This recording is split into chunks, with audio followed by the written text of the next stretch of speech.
নমস্কার। এখন আমি বানাচ্ছি এঁচোড়ের কাবাব গ্রেভি। তাহলে দেখিন কী কী দিচ্ছি।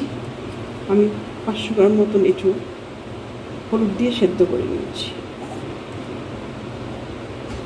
আদা, রসুন, দারচিনি আমি থেতো করে নিয়েছি,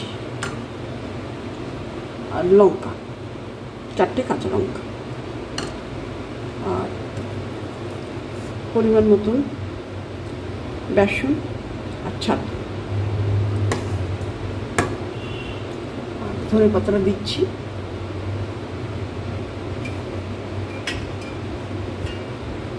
আর দিচ্ছি নুন।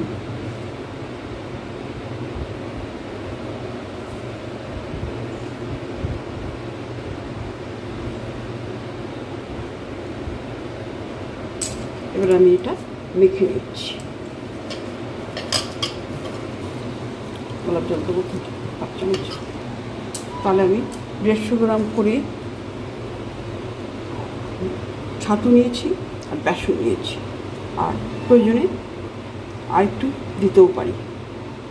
এতে দিচ্ছি আমি এখন নুন দিয়ে চটকে নিলাম, আর সঙ্গে দিয়েছি ধনে পাতা আর আদা, রসুন, কাঁচা লঙ্কা, দারচিনি গুঁড়োটা এখনই দিয়ে দিচ্ছি।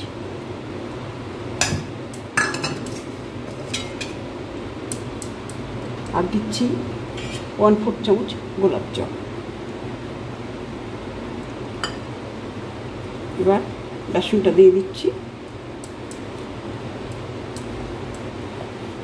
আমি প্রয়োজনে আর একটু দিতে পারি।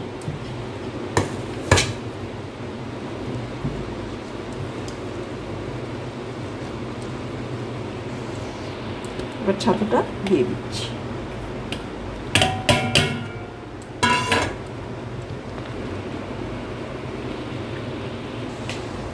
মাখাটা আমার কমপ্লিট হয়ে গেছে, দেখুন এমনি করে মেখে নেবেন।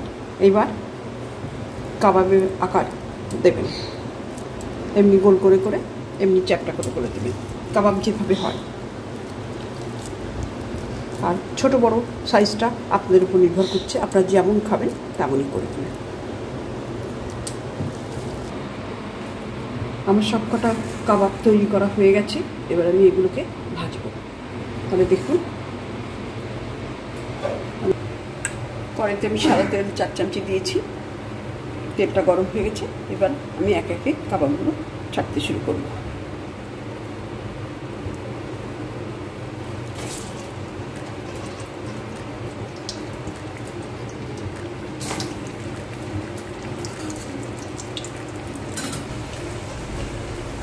এইভাবে ছেড়েছি। এবার গ্যাস সিমে করে এপিট ওপিট করে লাল লাল করে ভেজে নিতে হবে। আমার কাবাবগুলো প্রায় ভাজা হয়ে এসছে। এইভাবে 2 পিঠ লাল লাল করে ভেজে নিতে হবে।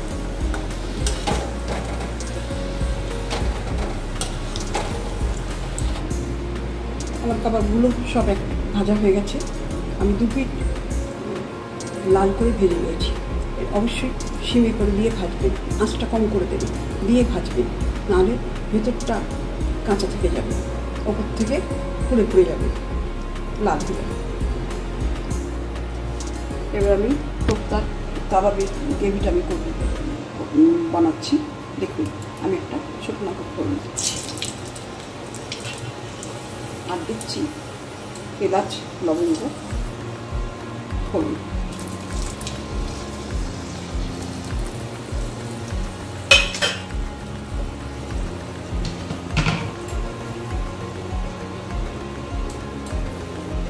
কাবাবের গ্রেভি বানাচ্ছি।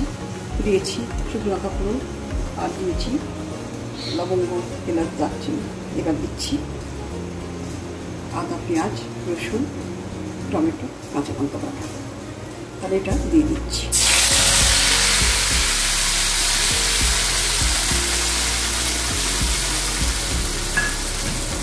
আমি 2টো তেজপাতা দিচ্ছি। এতে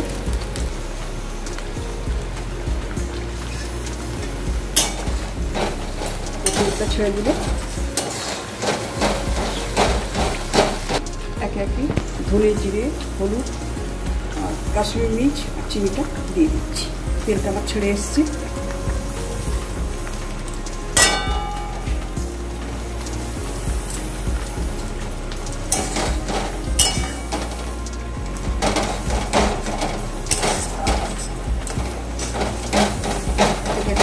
কষা হতে থাকছি। আমি এলাচ, লবঙ্গ, দারচিনি, জয়িত্রী আর জায়ফল আর হোয়াইট পেপার আমি একসঙ্গে থেতো করে নিয়েছি, সেটা আমি দিয়ে দিচ্ছি।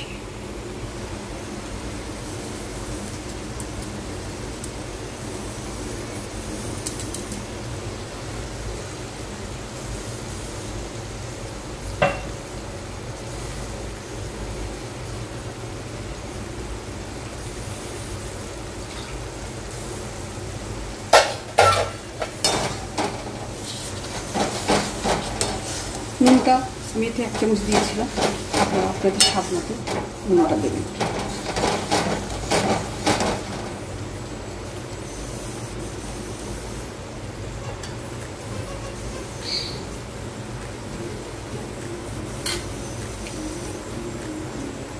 মশলাটা আমার সম্পূর্ণ কষা হয়ে গেছে। এবার আমি মশলা ধোয়া জলটা দিয়ে দিচ্ছি।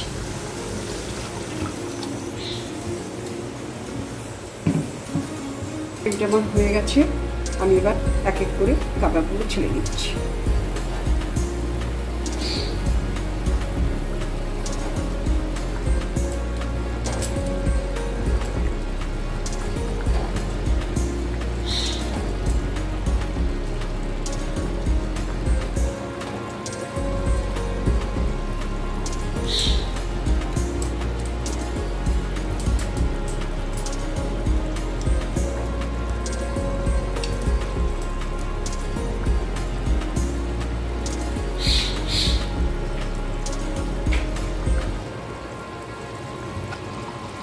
কাবাবটা আমার শেষের মুখে 2 মিনিট ধরে ফুটেছে। এবার আমি নামাবো। তার আগে আমি একটু গোলাপ জল দিয়ে দিচ্ছি।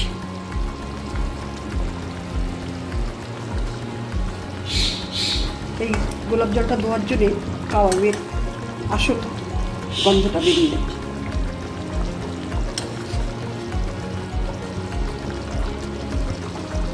তাহলে দেখুন আমি কাবাব কারিতে গোলাপ জলটা দিয়ে দিয়েছি। এবার একটু ঘি দেব।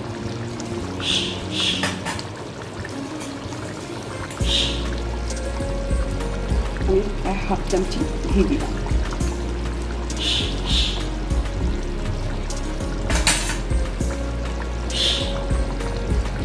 তাহলে দেখুন আমার তৈরি করে ফেললাম একটা অনন্য স্বাদের এঁচোড়ের কাবাব কারি।